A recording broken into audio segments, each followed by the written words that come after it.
But even the most ingenious mortal medicine could not stay the tide of disease.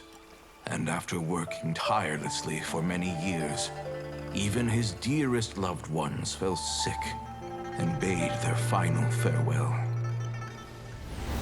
Legends told of an herb lord in Chenyu Vale who could cure any illness known to mankind. The doctor sought the herb lord, but found only a white snake, its breathing weak and its power all but spent.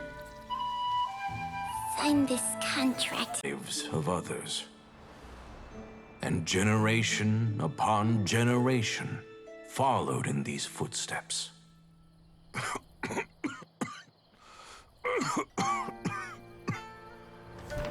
Since I inherited this contract, I've always respected the path taken by my predecessors, and followed it myself unquestioningly.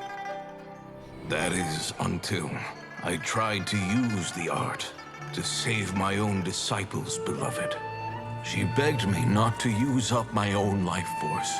She said that this art is a poisoned chalice, an evil and unnatural practice.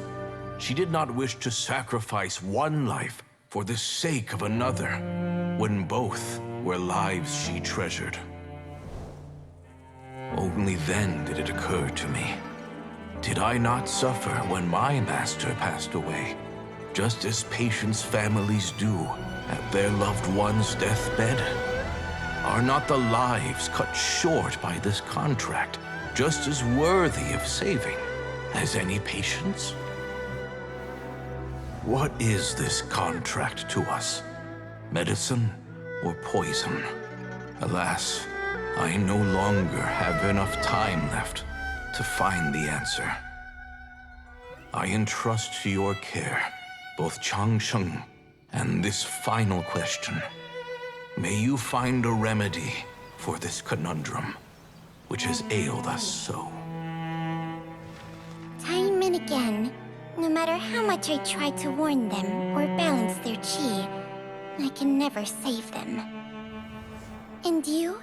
What's your answer? If I abandoned the contract and left you without a host, what would happen? I suppose I'd spend my final moments taking a nice nap on Mount Yaojun. Then I'd be reunited with my old friends and your predecessors. Then it's decided. If there's a life in front of me that deserves to be saved, why shouldn't I do everything within my power to save it? Once again, it's the same answer. So be it. Close your eyes. Who knows how many more people will take on this contract? None. This contract will end with me.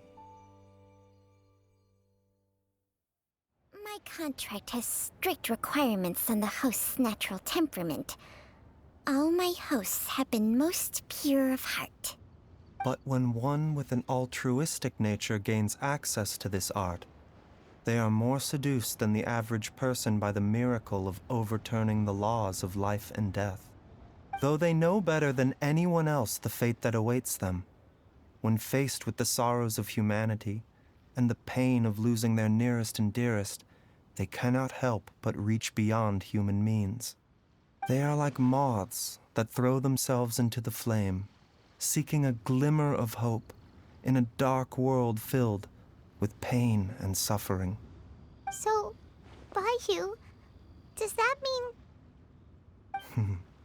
I suppose that would make me a moth that yearns for the light, but doesn't want to be burned to a crisp.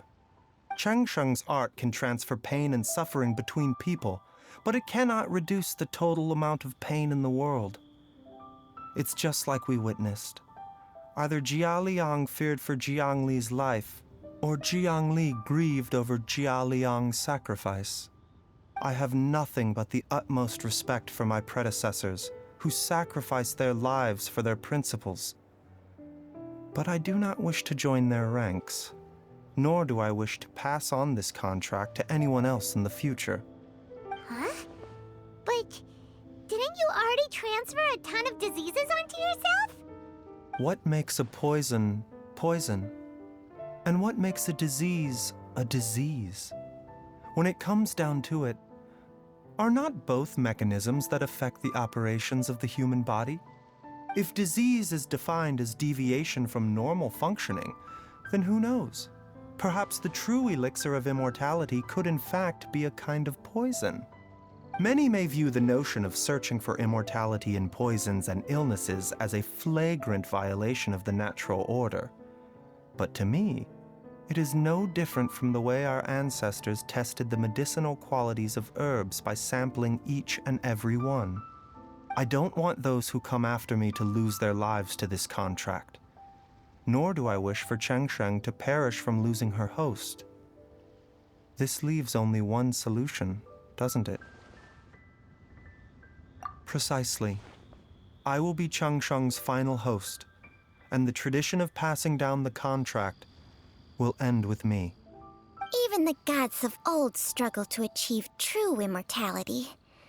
First you want to save others, then you want to save yourself. Now you even want to save me. You're getting greedy, Baizhu. But isn't wanting to have it all what makes us human? For a selfish moth like me, who's afraid of the flame yet yearns for the light, the only path forward is up towards the moon. For once, Paimon just does not know what to say. Dr. Baizhu, Traveler, what are you still chatting about? The food's about to get cold. We also have coconut milk for Changsheng and Paimon. Okay, fine. Let's go grab some food. Paimon has a bunch of burning questions, but they can wait till after we've eaten.